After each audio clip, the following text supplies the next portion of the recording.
Prime Minister Boris Johnson is being warned that he must ditch all rules on face masks or face an even bigger Tory rebellion. Mandatory mask rules for venues like cinemas and shops were reintroduced off the back of warnings about Omicron causing 6,000 deaths per day. That didn't happen. It nowhere near happened because the bedwetting alarmists that advise our government are always wrong. And in fact, countries like Wales and Scotland, which introduced even stricter face mask measures, recorded higher cases. All corona restrictions brought in to fight Omicron legally end on January 26. The government has indicated that it will scrap most of them, including COVID vaccine passports and work from home advice. But some reports suggest they could be quietly planning to keep face mask rules. Why? The government's own investigation admitted that the evidence for the efficacy of face masks stopping the spread of COVID-19 in schools is, quote, not conclusive. As University of Oxford professor Jim Naismith pointed out, when England dropped its face mask rule in July, cases dropped. Scotland kept their face mask rules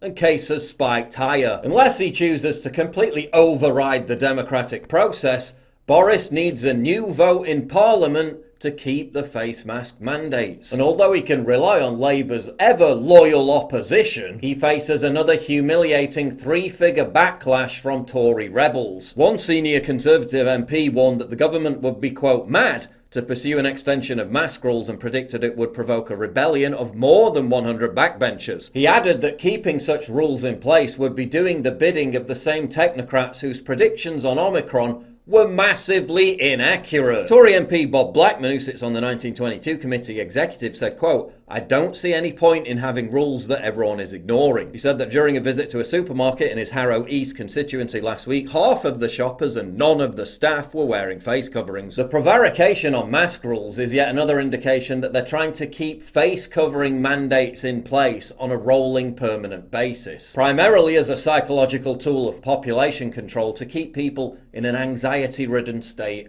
of emergency. It must not be allowed to happen. Tory rebels must make it immediately clear to Boris that along with the odious vaccine passports, face masks have to go. It all has to go.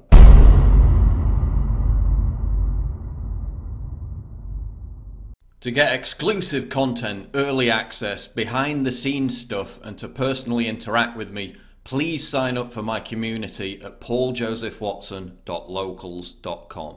Link in description, and thank you for your generous support.